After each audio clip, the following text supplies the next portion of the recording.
Good morning, I'm Nivareti Manu, and this is your morning news fix for Wednesday, 20th of August. In this update, unionised secondary school teachers are out in force today, striking over failed pay negotiations. Thousands of Post-Primary Teachers Association members will picket outside dozens of schools and MP offices after rejecting a 3% pay increase over 3 years. Government ministers suggest the deal was reasonable in the current economic climate. PPTA President Chris Abercrombie says the offer was the lowest in a generation and did not meet teachers' expectations. A case for expanding ACC's approach to mental injuries to combat a build-up of post-traumatic stress in emergency responders. Police, ambulance officers and firefighters are repeatedly exposed to traumatic events, making them more vulnerable to PTSD. Many first responders turn to support through ACC, but often face difficulties with claims. ACC Service Operations Head Phil Riley says claims are accepted for a work-related mental injury if it's caused by a single sudden work event. Workers are not covered for injuries developed over time or if they're not exposed to the trauma directly. Rural ratepayers are on the warpath against Auckland Council after being blindsided by steep rate rises. Council officers are scrambling to contain the anger with an online session plan with rural sections of the Super City tomorrow. One councillor is calling for a cap on rate hikes. In the past fortnight, our newsroom has reported complaints of staggering rate increases.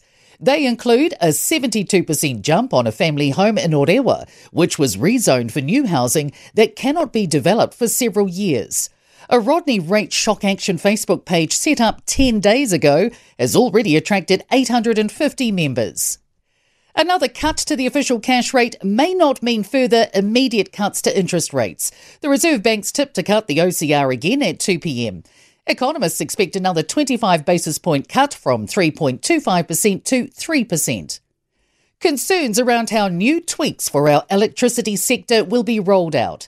Electricity generators must now follow new rules obliging them to sell energy to everyone at the same rate. Octopus Energy Chief Operating Officer Margaret Cooney told Ryan Bridge the idea at the moment is to put the changes in as principles. We need more than just principles. We need some robust rules to ensure that discrimination doesn't keep happening, because ultimately that really damages competition. Donald Trump's ruled out US boots on the ground in Ukraine and has given no specifics about the security guarantees he promised under any peace deal. The US president met with Ukraine's President Volodymyr Zelensky and several European leaders yesterday. The White House now says Putin's promised to hold a meeting with Zelensky and plans are well underway.